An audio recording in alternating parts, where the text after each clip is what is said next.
Hachette Audio presents A Forever Home, written by Annie Raines, read by Justin Price and Abigail Reno.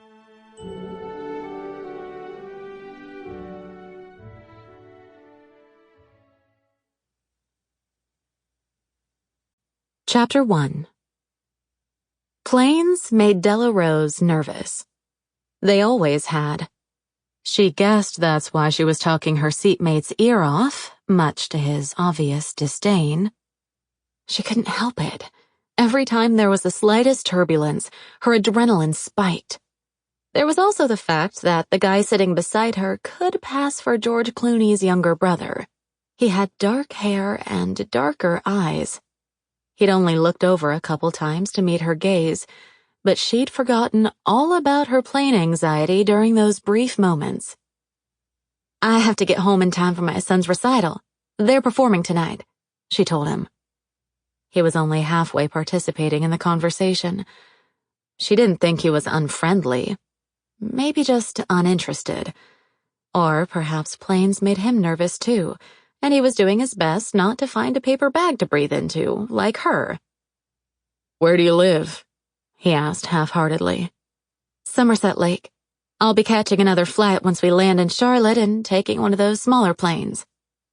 Just thinking about that prospect made her heartbeat quicken. She'd had to take the smaller plane when she'd headed out of town.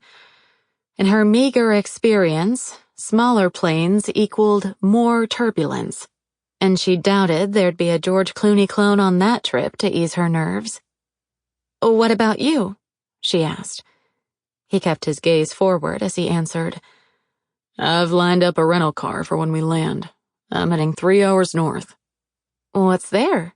she asked. Not that it was any of her business. The man seemed to hesitate.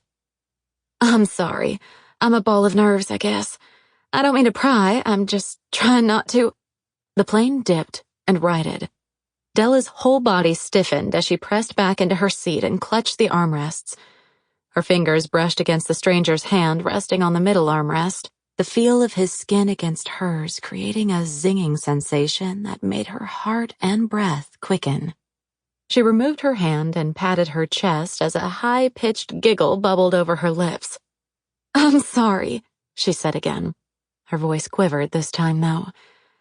The stranger must have taken pity on her because he started talking.